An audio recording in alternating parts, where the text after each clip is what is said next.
pada nilai Islam. Ini yang dilafazkan oleh ahli falsafah barat ini. Seseorang itu jika dia cuai, tidak benar, tidak bersifat benar dalam perkara-perkara yang kecil, dia tidak boleh dipercayai dalam perkara-perkara yang penting. Sebagai kesimpulan yang mungkin mengandungi semua nilai tadi, apa yang dilafazkan oleh Khulafa Ar-Rasyidin dalam bahasa Inggeris. Abu Bakar, upon succeeding as the first caliph, gave a speech on good governance in which he noted a few crucial characteristics. He said, "I have been given authority over you, although I am not the best of you.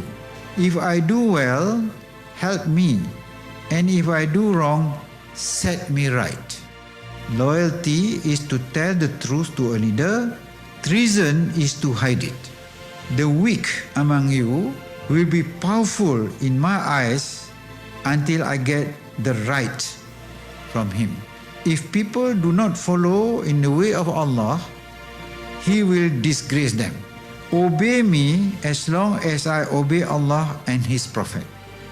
And if I disobey them, you owe me no disobedience."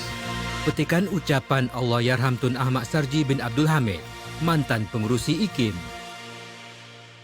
Inspirasi Inforia Islami tentunya hanya di Radio Institut Kefahaman Islam Malaysia. Alhamdulillah. Terima kasih sahabat-sahabat kerana terus setia bersama dengan kami. Dah masuk waktu ini untuk sama-sama kita berada dalam Zon Pesona di Zahra. Untuk sahabat-sahabat pendengar yang mengikuti perkongsian ini secara langsung di FB IKIM FM. Dah nampak dah tu Ustaz Muhammad senyum-senyum kat ujung talian. Assalamualaikum Ustaz.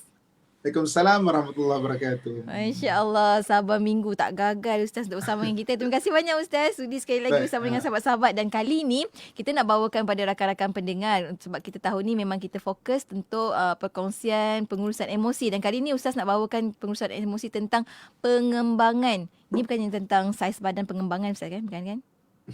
Tentang emosi pengembangan, insyaAllah. Ustaz, kita kongsikan awal ini, apa yang dimaksudkan dengan pengurusan emosi yang dikaitkan dengan pengembangan ini Ustaz? Silakan. Okey, bismillahirrahmanirrahim. Assalamualaikum warahmatullahi wabarakatuh. Alhamdulillah wassalatu wassalamu ala Rasulillah wa ala alihi washabbihi wa man tabi'ahu wa man nasara wa wala. Dan rahmat Allah dijikati seterusnya berseluruh ibu-ibu, akak-akak, ayah-ayah, serta abang-abang yang saya sayangi dan saya doakan yang kebaikan sekalian. Okey, alhamdulillah kita dalam maknanya fasa maknanya mengenal ataupun pengurusan emosi Pesona di Zahra pada tahun 2022. Jadi untuk fasa yang pertama ni kita kenal 12 jenis emosi dulu kan, sebelum kita akan pergi kepada maksudnya yang lebih lanjut lagi ya. Okey, sebelum itu sebagai mukadimahnya setiap minggu saya suka untuk mengingat ataupun berkongsikan kembali manusia ni diciptakan daripada 5 unsur Dan bila kita bicara mengenai satu orang insan, ya Allah Subhanahu Wa Taala sebut laqad khalaqnal insana fi ahsani taqwim. Kami jadikan manusia sebaik-baik susunan, sebaik-baik kejadian kita belajar perkataan takwim. Mana biasa kita dengar perkataan takwim? Kalender kan? Kalender takwim 14 berapa 46 tu kan. Maknanya susunan atau takwim itu. Allah Subhanahu Wa Taala jadikan kita sebaik-baik takwim, sebaik-baik kejadian sebaik-baik susunan. Jadi manusia ni ada 5 unsur yang membentuk manusia itu Yang pertamanya iaitu manusia dia ada roh. Roh kena sihat. Yang keduanya manusia ada akal kena sihat Kita bicara mengenai mental health maknanya banyak sekarang maknanya gangguan kesihatan mental dan sebagainya. Kemudian yang ketiganya hati tempat letaknya emosi hati kena sihat.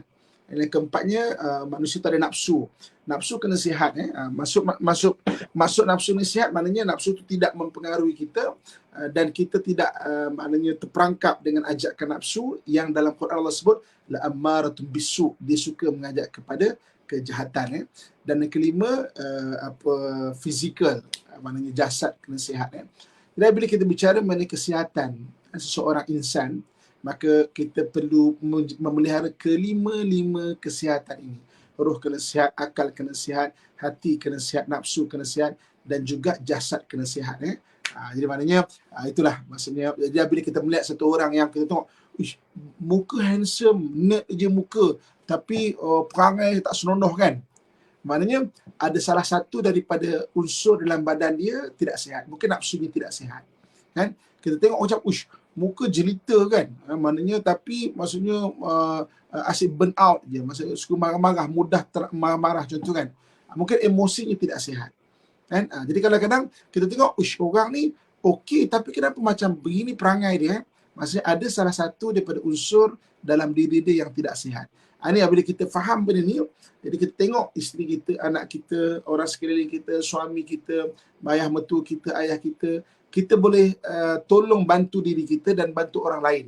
Kalau kita faham mana bahagian-bahagian yang dia kurang sihat. Sebab kalau salah satu kurang sihat, dia tidak seimbang. Allah sebut, laqad khalaqnal insana fi ahsani taqwim, thumma radadnahu asfala safilin. Kemudian dia boleh menjadi serendah-rendah kejadian. Kan? Kalau dia tidak seimbang mana kesihatan itu. Okey. Jadi kita balik pada perkongsian kita. Kita dalam bincang mengenai emosi sebagai asas. Emosi yang penting ada 12 maknanya sebagai asas yang besar dia. Hari ini kita bincang mengenai emosi pengembangan. Okey.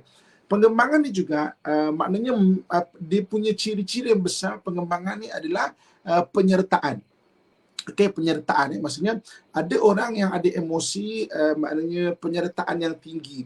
Kalau dia tunjuk tinggi, dia suka mengajak orang lain.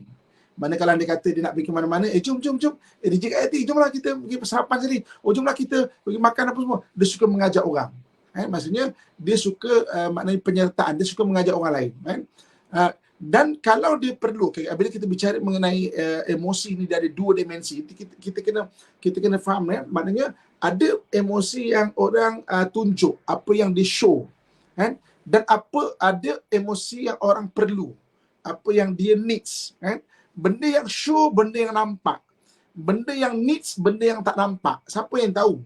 Benda yang needs tu maknanya benda yang maknanya maknanya kita perlu kan. Mana tak ada seorang pun tahu. Dia kena bergaul lah. Sebab itu dalam Sayyidina Umar kata maksudnya ajak orang bermusafir.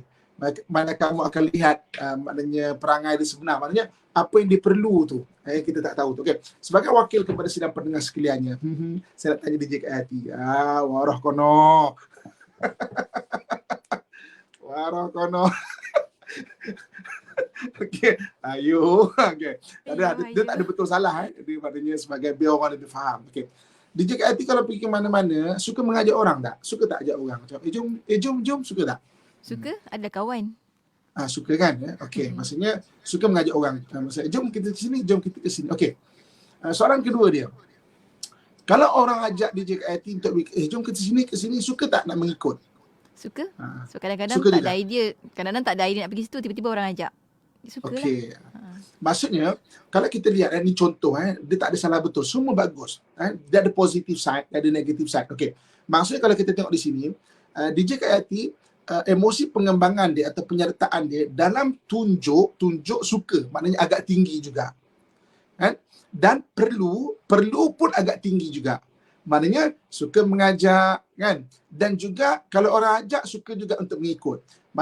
Maknanya apa juga keadaan, maknanya dia punya sebab. Mungkin macam DJ Kak Yati kan sebagai DJ mungkin nak percambahan idea dan sebagainya kan.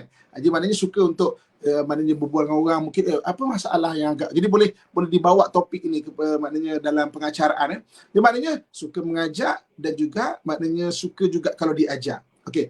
Tapi sebenarnya dalam sekeliling kita ada orang yang tunjuk dia tak suka mengajak. Maknanya tunjuk dia rendah. Dia kan pergi seorang-seorang dia suka seorang-seorang dia. Kalau kita tahu kadang-kadang ada orang yang suami ataupun isteri, dia kalau nak pergi pasar ke, dia suka seorang dia. Dia rasa dia lebih ringkas. Kalau pergi seorang tu lebih ringkas. Maknanya kalau ramai-ramai pun dia kata, alah bukan menolong pun lah maksudnya macam tu kan. Dia suka, maknanya mengajak dia agak rendah. Dan ada orang yang perlu tinggi. Maknanya dia tak suka mengajak orang. Tapi dia suka kalau orang ajak dia ke mana-mana. Maknanya kalau dia kata orang tak ajak, dia kecil hati. Tapi dia tak suka mengajak orang. Maknanya kalau ke mana-mana dia solo je. Tapi dia suka orang ajak dia. Okey, kita balikkan. Ini kita fahamkan dulu. Kejap lagi bibu akak kita refleksi diri kita, suami kita, isteri kita dan sebagainya. Okey. Ada orang yang kadang-kadang dia pula suka mengajak. Dia suka mengajak, jom kita ke sini, jom kita ke sini, jom kita ke sini. Tapi perlu dia rendah. Kalau orang ajak, belum tentu dia pergi. Ini kalau kita tengok kan, macam mana ada orang yang kenduri kahwin dia tak pergi. Dia bukan tak nak pergi, dia pengembangan tu atau penyertaan tu dia agak rendah. Maknanya orang dia suka mengajak, jom kita ke sini, jom kita ke sini. Tapi orang ajak dia belum tentu dia ikut. DJ kat itu pernah tak jumpa orang macam ni? Pernah je. Mungkin boleh kongsi macam mana? Kalau ngajak dia tak nak ikut. Kan? Jadi maknanya dia suka mengajak, tapi kalau kita ajak dia maknanya dia tak suka nak ikut kan. Okey. Jadi cuba kita bayangkan ibu kakak ayah Yasin. Jom kita sekarang ni kita masuk kepada analisis dalam rumah tangga. Okey. Bayangkan kadang-kadang isteri dia tak suka diajak. Maknanya dia punya emosi perlu dia rendah. Dia perlu dia rendah. Maksudnya orang ajak dia tak apalah, pergi dululah kan. Dan suami pula adalah orang yang maknanya tunjuk tinggi, dia suka mengajak. Kalau makan ada orang yang dia tak boleh makan kalau isteri tak ada kat sebelah. Dia suka mengajak. Kalau isteri dia, saya pernah jumpa, kata Ustaz, saya pernah jumpa satu orang, saya ada perangai buruk sikit Ustaz. Saya kata, apa dia tuan? Saya Ustaz, kalau saya makan, saya nak isteri saya dekat sebelah Ustaz. Kalau kita bergaduh Ustaz, isteri saya baik, dia akan hidangkan makan apa semua, isteri tak dekat sebelah, saya tak takkan makan Ustaz. Mana dia suka nak berteman. Maknanya dia suka nak mengajak untuk ada sekali. Maknanya ada orang macam ni. Okey, bayangkan suami suka mengajak dan isteri jenis orang yang tak suka diajak. Mungkin di awal perkahwinan ada faktor-faktor lain yang suka nak kebersamaan. Tapi bila berkahwin, salah satu emosi antara suami dan isteri ni begini. Maka suami kata, jomlah teman saya kejap. Abang pergilah. Jomlah teman saya kejap pergi. Alah, abang pergi je lah. Takkan tak boleh pergi seorang. Kan, maknanya dia mengajak, isteri tak suka diajak. Suami pergi seorang-seorang. Banyak benda pergi seorang-seorang. Maknanya isteri tak suka nak diajak. Tapi maknanya benda ni bukan negatif. Itu memang dia. Itu memang diri dia. Itu memang diri dia. Bukan kenapa awak tak ni? Tak, itu bukan memang diri dia. Maka akhirnya kadang-kala ada orang jadi bermula konflik rumah tangga daripada perkara yang demikian. Kita bertemu selepas ini. Masya Allah. Maknanya memang wujud Ustaz. Macam sahabat kita ni tadi kan, Nurdiana Karim kata, saya pun ke mana-mana suka sorang-sorang Ustaz. Tapi tak biasa, saya tak biasa ajak orang. Tapi saya suka kalau diajak. Okay. Memang wujud Ustaz. Ya, memang wujud. Nanti para pendengar ibu akak-akak sekalian boleh kongsikan pengalaman kita, refleksi kita, biar kita kongsi, maka kita akan lebih faham. Memang wujud orang yang macam contohkanlah Kak Puan ni kan. Maknanya dia memang tak suka diajak. Maksudnya suka pergi solo sorang dia. Tapi dia suka diajak. Ini kalau dia kata suami tak ajak ataupun kawan-kawan tak ajak, boleh mudah kecil hati. Tapi dia tak mengajak orang. Tapi kalau orang ada majlis atau keramaian, suka untuk diajak. Kenapa tak jemput saya? Mana dia akan mudah kecil hati. Ini kita kena faham. Daripada mana dia kecil hati? Why? Kenapa? Kan? Jadi itu baru kita faham. Taklah kita kata, tak faham hari ni, tak faham hari ni. Maknanya banyak orang yang cakap, saya tak faham lah isteri saya Ustaz. Tak faham tu mana? Tak faham tu adalah ada bentuk-bentuk emosi yang perlu kita selami untuk kita fahami, untuk kita faham dan kita lebih detail spesifik daripada mana timbulnya perselisihan itu. Kan, selamat memahami diri sendiri dan juga orang lain di sekitar kita, insya-Allah. Kita ada rakan-rakan kita macam Nazim, Dam, Anatoni, Leong ni, saya rasa daripada tempat yang sama, mungkin diajak sama-sama kan. Dia boleh dengar sama-sama Ustaz, Radio IKIM ini dengan daripada IKIM, IKEM Kem Mahkota Keluang Johor katanya. Ni kira macam ajak-ajak juga ni kan. Jadi ramai-ramai dengarkan Radio IKIM. Terima kasih banyak. InsyaAllah kita akan kongsikan banyak lagi lepas ini. Untuk anda jangan ke mana-mana. Teruskan kesetiaan bersama kami tentunya hanya di IKIM, Inspirasi Inforia Islami.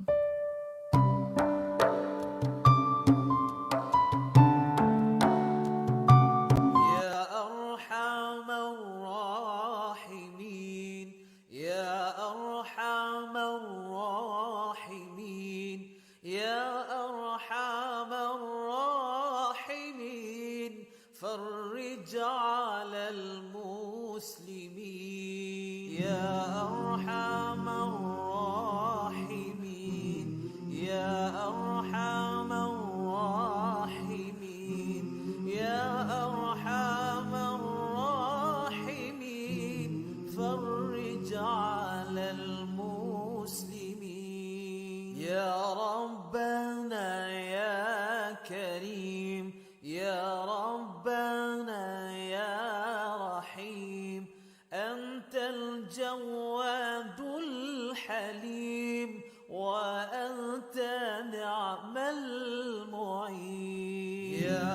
أرحم الراحمين يا أرحم الراحمين يا أرحم الراحمين فرج على المسلمين وليس نرجو سواك فادرك إلهي دراك قبل الفناء والهلاك يا عمود يا ودين يا أرحم الراحمين يا أرحم الراحمين يا أرحم الراحمين فرج على المسلمين بجاه طه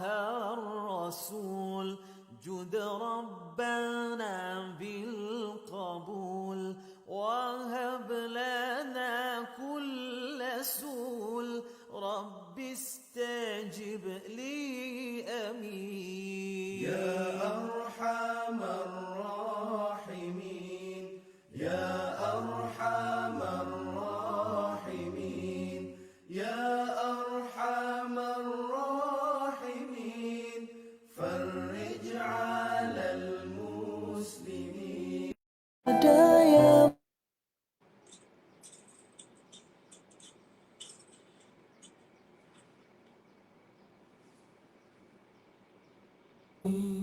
Inspirasi Inforia Islami tentunya hanya di Radio Institut Kefahaman Islam Malaysia. Kita kembali bersiaran waktu ini bersama menerusi rancangan Pesona di Zahra bersama dengan Ustaz Muhammad Abdul Alamin. Hari ini Ustaz bawakan kita tentang tajuk pengurusan emosi pengembangan. Ada perlu dan tunjuk yang tinggi dan rendah. Sebenarnya setiap orang berbeza, setiap orang unik kan Ustaz kan. Seperti sahabat-sahabat kita dah ramai kongsikan juga Ustaz. Antaranya macam sahabat kita Hania Ismail kata saya suka mengajak dan diajak. Contoh lagi Umi Samiha Salimah kata kalau saya suka ada kawan-kawan tapi kalau kawan-kawan tak ajak tak kecil hati. Bagi saya jika ramai-ramai kalau ada masalah ada orang lain yang kita boleh minta tolong. Kalau seorang-seorang kadang-kadang bahaya juga.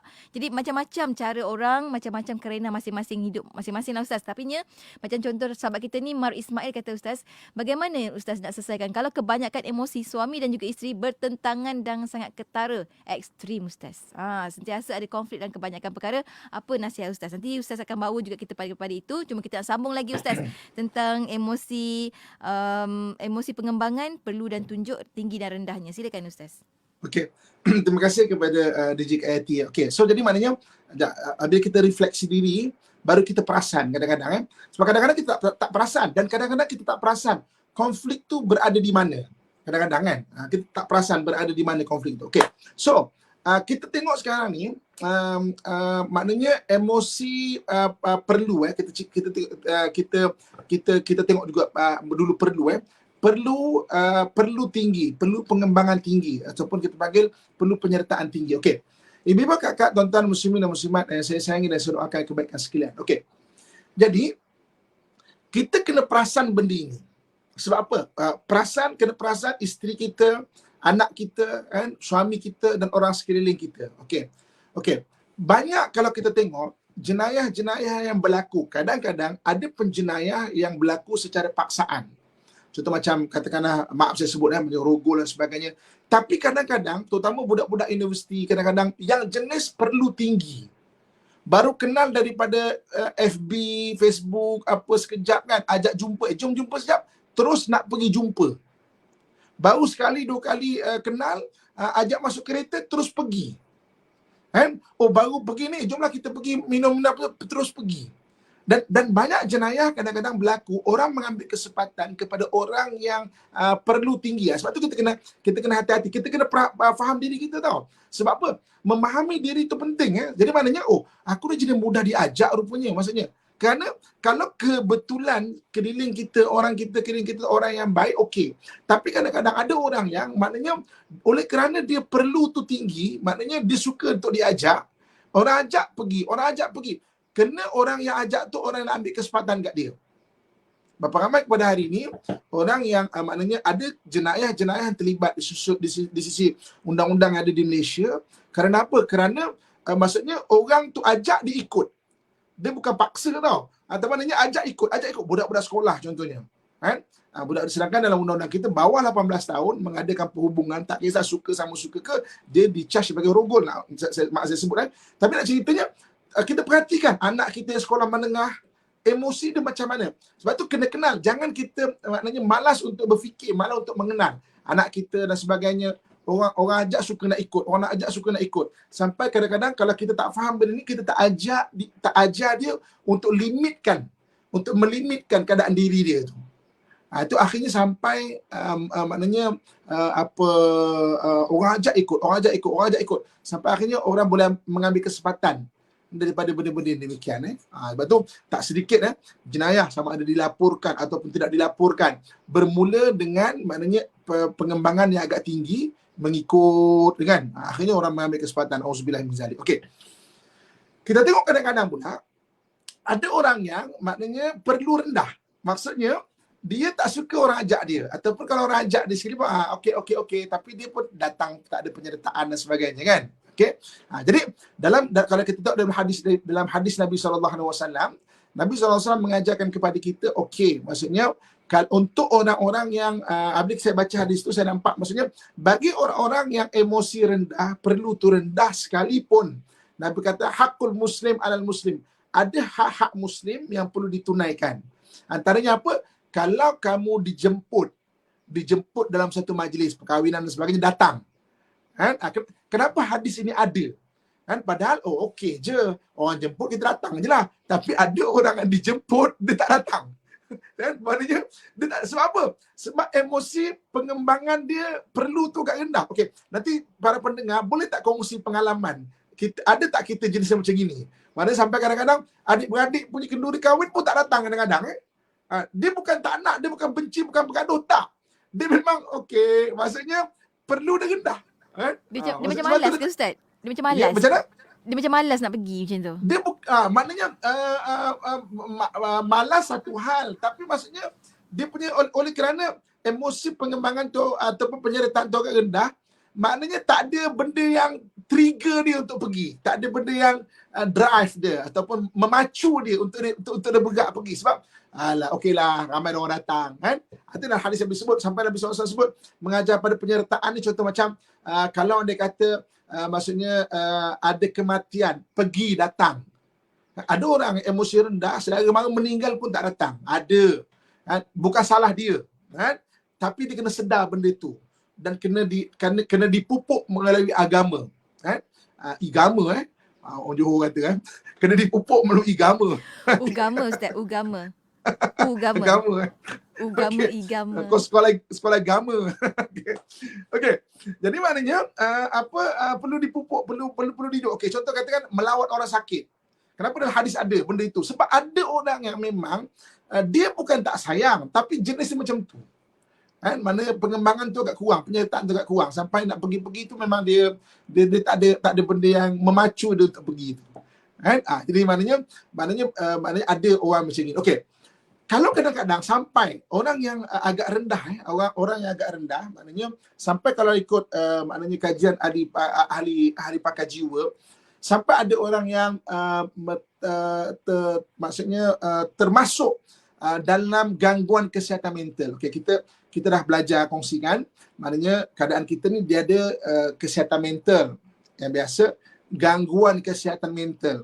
Gangguan kesihatan mental ni ibu kakak kalau tak perasan, tak dijaga, berlalu dalam satu tempoh masa dan berulang, dia akan jadi penyakit mental. Kita jangan cerita tipikal penyakit mental yang orang main cakap sorang-sorang, tak. Ada kurang lebih 1,800 jenis maknanya penyakit mental kan, ataupun gangguan kesihatan mental kita kena faham. Okey, bagi orang yang mengajak perlu tu rendah, kadang-kadang dia boleh sampai terjatuh kepada gangguan kesihatan mental. Antaranya apa? Antaranya social anxiety disorder. Social anxiety disorder ni maknanya keadaan apa yang kadang-kadang orang yang ada fobia bersosial. Jenis gangguan kecemasan. Kalau orang ramai-ramai itu jadi cemas, jadi ketakutan yang melampau. Maksudnya dia akan tak selesa bercakap dengan orang. Bertemu orang baru, menghadiri perhimpunan sosial ramai-ramai itu, dia jadi sesak nafas. Maknanya takut kalau dia datang tu, dia rasa tu orang tengok dia, perhati dia kan. Bukan malu tu, bukan kerana malu segan, dia ada satu persepsi macam tu. Ini dipanggil social anxiety disorder. Dia rasa anxiety bersosial tu satu disorder. Tu yang akhirnya apabila perlu pengembangan rendah, perlu penyertaan rendah, akhirnya dia sendiri-sendiri kadang-kadang boleh jadi kepada gangguan kesihatan mental ataupun penyakit mental bagi orang yang apa yang disebut sebagai social anxiety disorder. Okey, antara lain adalah ada orang yang avoidant personality disorder. Avoidant personality disorder ni adalah satu keadaan di mana orang mengelakkan kerja-kerja yang berkaitan sosial. Dia mengelak pula maknanya ada orang mengelak untuk ke sekolah. Yang malas satulah. Kalau malas tu dia punya ubat rotan je lah ya. Kata pepatah, al-asa liman asa. Al-asa tu rotan, liman asa siapa yang degil. Rotan ada untuk orang yang degil. Ada orang yang malas. Ada orang memang maknanya takut penolakan, takut kritikan. Jadi bila takut kritikan sampai dia avoidant personality disorder ni maknanya dia takut kritikan sampai dia avoid benda tu. Kan? Maknanya penyertaan tu agak rendah sampai kalau ada orang kata apa pula kan? Maknanya ia mungkin berasa seolah-olah maknanya tidak disenangi. Dia rasa dia tidak disenangi dalam situasi sosial walaupun benda tu tak berlaku pun. Kan? Jadi maknanya orang yang rendah macam ini maknanya kurang keyakinan diri, kan? Maknanya dan suka pengasingan diri.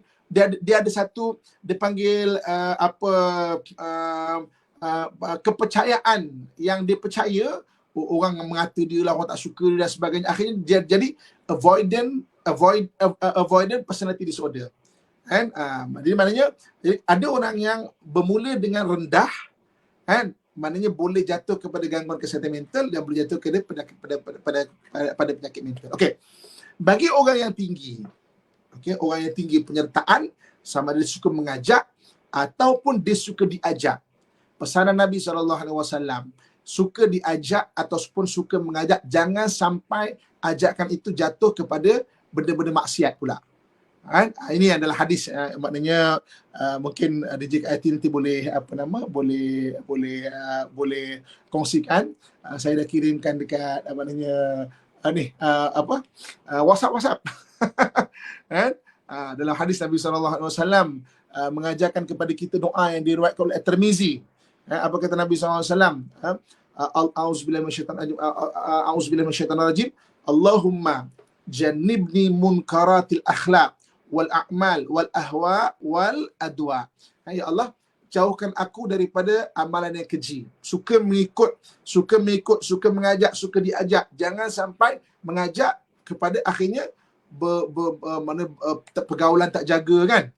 Dan munkaratul akhlaq wal a'mal, dan juga amalan-amalan yang keji, wal ahwa, dan nafsu yang buruk, dan satu lagi al-adwa, iaitu penyakit yang berat. Sekarang Nabi SAW ajar. Maksudnya dalam keadaan sekarang ni kan, kita ada SOP kita. Kan? Jangan duk kawan-kawan ngajak sangat, kita suka sangat nak pergi, sampai al-adwa, maknanya penyakit-penyakit yang berjangkit tu. Penyakit-penyakit yang buruk tu kan. Ini bagus doa ni kalau kita baca, maknanya terutama sekarang jadi maknanya mengajak dan diajak, maknanya pengembangan tu jadi bukan saja bagian akhlak. Dalam sekarang ni pun mana ada penyakit-penyakit yang boleh menular dengan benda-benda penyertaan yang ramai-ramai. Wallahu a'lam. Masya Allah. Saya tengah cuba untuk kongsikan kepada rakan-rakan pendengar doa tersebut. Nanti saya akan cuba juga kan. Sampai ke hujung nanti kita akan cuba kalau dapat ya. Tapi ni apa pun, kita ada banyak juga soalan-soalan daripada sahabat-sahabat kita Ustaz yang tak kurang bagus ni juga kalau kita kongsikan supaya kita semua dapat ambil maklum, dapat ambil perhatian tentang ini. Antaranya soalan daripada sahabat kita di WhatsApp Wikim ni 0112900404. Soalannya, Ustaz, orang yang perlu tinggi ni kena perhatikan, terutama anak-anak kita kena pantau. Dia kata takut orang ajak semua nak buat, betul macam Ustaz kata tadi, kawan-kawan ajak ber-TikTok pun nak buat juga las-las mendedahkan diri pada bahaya. Jadi bagaimana Ustaz kita sebagai keluarga nak pantau dan bagaimana cara terbaik untuk mendekatkan anak-anak kepada yang nak tunjuk tinggi ni Ustaz? Okey, anak-anak tanggungjawab kita. So jangan malas untuk kita kenal, jangan malas untuk kita didik dia, jangan malas untuk bercakap dengan dia. Kelemahan ibu bapa zaman sekarang adalah bukan tak cukup dibayarkan sekolah yang mahal-mahal, bukan. Dulu sekolah nasib tau. Di zaman atuk-atuk kita, orang boleh sekolah, ada orang ada kemampuan, orang ada lembu yang banyak, orang ada tanah yang banyak, gadai tanah, boleh pergi belajar. Ni cerita dulu bukan bangsa-bangsa orang biasa. Maknanya belajar tu adalah mana nasib naik. Sekarang mak bapak dah banyak mampu. Jadi bukan semata-mata kita kemampuan hantar anak tu ke sekolah, tapi berkongsikan falsafah hidup pada anak-anak. Itu benda yang kurang.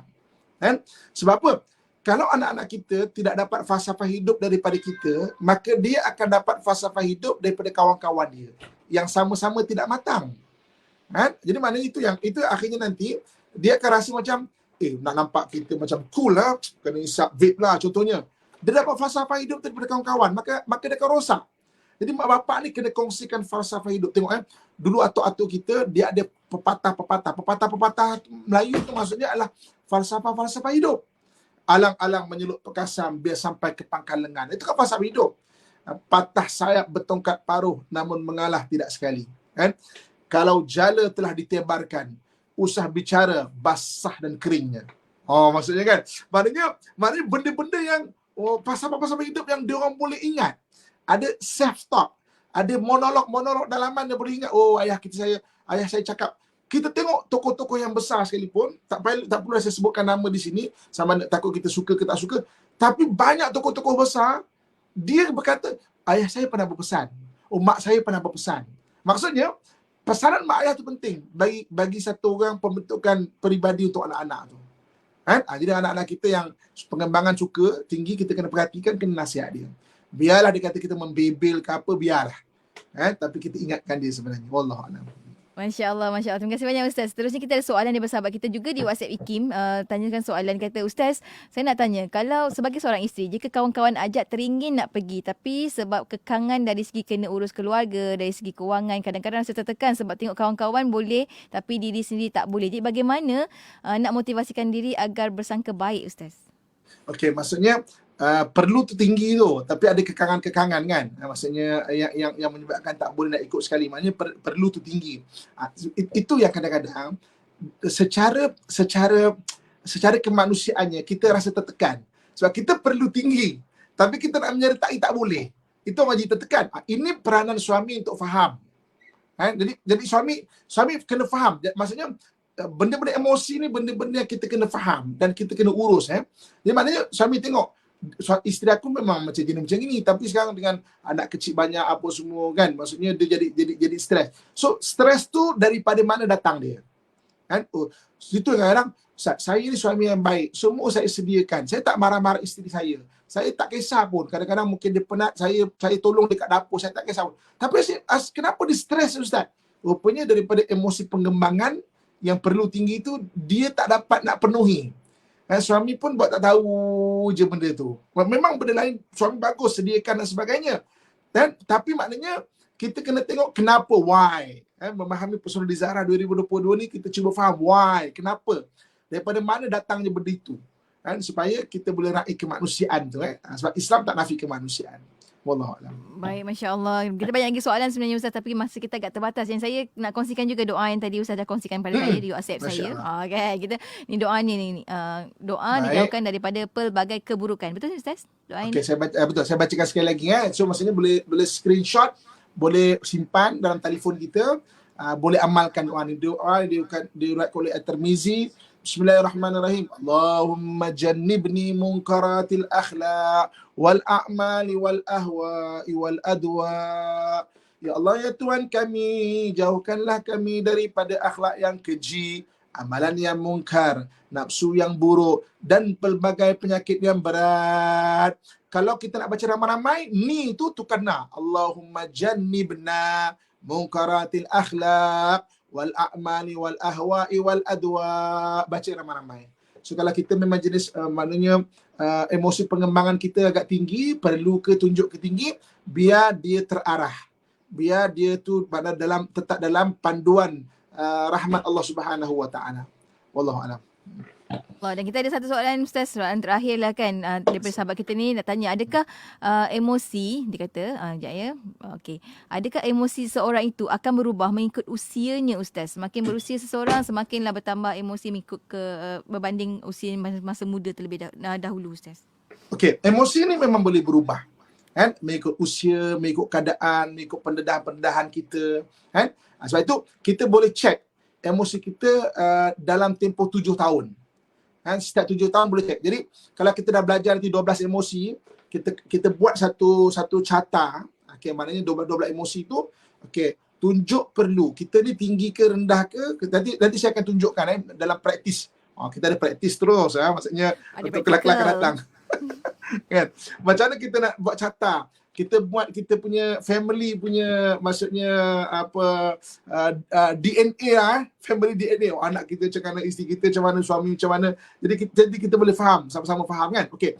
Jadi maknanya setelah setiap 7 tahun dia mungkin boleh berubah. Contoh, dulu memang suka mengajak orang, kan, suka diajak. Dan satu masa dah penat lah, macam malas-malas nak duduk rumah je lah. Kan? Dan sebab tu boleh cek 7 tahun. Dan kadang-kadang satu orang ada satu fasa dipanggil maknanya perubahan emosi yang besar. Mungkin ada satu kejadian yang berlaku. Dia suka pergi tiba-tiba accident, banyak yang meninggal, orang sama-sama dengan dia. Jadi akhirnya dia jadi orang yang emosi pengembangan tu jadi rendah dah. Ada juga mana kejadian kadang-kadang benda-benda berlaku ataupun faktor-faktor umum. Faktor-faktor ada juga faktor orang senyap je. Kan? Tiba-tiba dah naik pangkat, duit dah ada, emosi pengembangan jadi tinggi pula. Ada juga macam itu kan? Sebab itu maksudnya kita kena tengok diri kita, amalkan doa tadi itu biar kalau ada emosi pengembangan tinggi kan, maksudnya tetap dalam maknanya panduan atau bimbingan Allah Subhanahu Wa Taala. Mungkin saya boleh nak kongsikan sedikit cerita kan sebelum kita habis kan. Dengan izin Allah Subhanahu Wa Taala, saya ada rumah kebajikan, rumah HIV Muslim. Sebelum tahun 2009 tak ada rumah HIV Muslim, jadi orang HIV ni duduk di gereja-gereja. Kan? Saya suka nak nyampaikan terima kasih saya kepada Majlis Agama Islam Selangor, kan, maksud Pusat Zakat Selangor yang sama-sama membantu, dan semua ramai juga ada yang membantu untuk penubuhan rumah ni. Okey. Tapi apa yang saya nak kongsikan cerita di sini adalah ada orang yang masuk ke dalam rumah itu, kerana memang perangai latar belakang dia agak berat lah. Maksudnya dia memang jenis memang orang yang nakal ya. Kamu nakal ya. Maksudnya memang dia agak nakal ya. Tapi ada orang baik yang tersilap. Maksudnya naik pangkat, duit dah banyak, dia tersilap. Kan? Pergi, maaf saya sebut pergi tidur dengan satu orang perempuan dan kena HIV. Maksudnya sebab benda HIV ni, apabila satu orang tu ada dalam badan HIV, selagi mana dia belum AIDS, dia kadang tak perasan pun. Maknanya dia punya antibody tu masih tinggi, dia tak perasan pun. Itu yang banyak jadi. Kita tak tahu orang di luar sana. Saya kalau bagi ceramah dekat sekolah menengah contohnya kan, saya selalu tekankan benda ni. Kita tak tahu. Ada orang yang memang orang baik yang tersilap. Sekali tu dan sekali tu kena. Kan? Dia tak tahu. Drop jatuh AIDS. Sebab tu saya tanya, saya kata, tuan, saya tengok tuan ni bagus, orang yang berjawatan tinggi, bagus semua kan. Kenapa tuan boleh, maksudnya adakah pergi kat lorong-lorong gelap ke? Tak ada, Ustaz. Tak ada kan. Saya memang sekali tu tapi silap nangis je. Kan? Jadi maknanya sebab itu doa yang tadi itu kita kena baca. Kadang-kadang kita memang tinggi dan rendah tu memang ada. Kadang-kadang berubah jadi tinggi. Oleh kerana itu bukan inborn kita tak pandai nak kontrol. Kita tak pandai nak kontrol emosi tu. Kalau orang memang inborn, dia memang tinggi, suka mengajak atau suka diajak, akhirnya dia belajar untuk kontrol. Orang ni aku tak payah ikut, orang ni aku tak payah ikut. Kan? Ada belajar kontrol. Tiba-tiba emosi kita tu tinggi dalam bab mengajak. Ya hati-hati. Kan? So tu banyaklah baca doa dan Nabi ajar ni kan, supaya kita selamatlah dipelihara oleh Allah Subhanahu Wa Taala daripada perkara-perkara yang tak baik dan perkara-perkara yang tidak diingini. Wallahu a'lam. InsyaAllah. Amin ya rabbal alamin. Satu peringatan yang sangat baik Ustaz untuk kita semualah sebenarnya. Kena sentiasa muhasabah diri, kena selalu tengok-tengok diri kita Ustaz kan, dah cukup ke belum, adakah itu baik ataupun tidak, ataupun boleh diperbaiki lagi. Ustaz, kita sampai hujung Ustaz, sedikit kesimpulan dan juga doa lah Ustaz sebagai penutup pertemuan kita pada kali Ibu ini. kakak, tuan-tuan muslim-muslimat yang saya sayangi dan saya doakan sebagai sekalian, sebagai kesimpulan dia, salah satu emosi yang 12 yang asas itu emosi pengembangan. Pengembangan ni antara ciri yang besar adalah penyertaan. Kalau ditunjuk tinggi, dia suka mengajak orang. Kalau dia perlu tinggi, dia suka diajak. Dan orang kadang-kadang ada orang yang suka mengajak, suka diajak. Ada orang yang suka mengajak, tak suka diajak. Maksudnya dia suka mengajak, jom. Tapi kalau orang ajak dia tak ada. Maksudnya dia tak pergi. Dan kita jangan pelik pula. Pelik perangai dia tu. Pelik perangai tu sebab diukur dengan kita. Kita suka mengajak, kita suka diajak, kita akan cakap pelik perangai dia tu. Pelik menurut siapa? Menurut kita. Kan? Sedangkan ada orang-orang yang memang macam tu. Maknanya ilmu tu kalau kita ada, kita memang orang jenis macam gini. Kemudian Islam ajar panduan-panduan. Contoh kalau rendah sekalipun, kenduri kahwin pergilah. Orang meninggal ziarahlah. Orang sakit pergilah. Maknanya orang miskin pergi ziarah. Sedekah. Maksudnya sekalipun rendah, tapi ada benda-benda kita perlu bentuk untuk tinggikan. Okey, sekalipun tinggi, jangan sampai terbabas. Ada doa. Kadang kalau kita tinggi, doa orang ajak pergi, takut orang ambil kesempatan atas kita. Kita perempuan, kalau kita perempuan lah ya. Maksudnya ada orang ambil kesempatan. Orang lelaki ada juga tau. Pergi ajak orang ambil kesempatan atas dia. Maknanya kikis harta dia ke sebagainya kan, ada wujud kadang-kadang demikian. Kadang-kadang jenayah tu berlaku sebab ada peluang untuk penjenayah buat jenayah. Ada peluang depan mata dia. Sebab itu kita kena jaga. So mudah-mudahan dengan doa yang kita mana kongsikan dekat mana hadis Tirmizi tadi tu, Allah pelihara kita, bimbing kita. Mungkin boleh tunjukkan sekali lagi ni doa ni kan. Kalau nak baca ramai-ramai untuk ahli keluarga, Allahumma jannibna, mana ramai-ramai Allah, jauhkanlah kami daripada keburukan akhlak, amalan mungkar, nafsu yang keji dan juga penyakit-penyakit yang berat. Okey, jadi sekian saja insya-Allah. Jumpa lagi minggu depan. Kita akhiri dengan doa insya-Allah. Insya-Allah Ustaz. A'udzubillahi minasyaitonirrajim. Bismillahirrahmanirrahim. Alhamdulillahi rabbil alamin. Wassalatu wassalamu ala asyrafil anbiya'i wal mursalin wa ala alihi wa sahbihi ajma'in.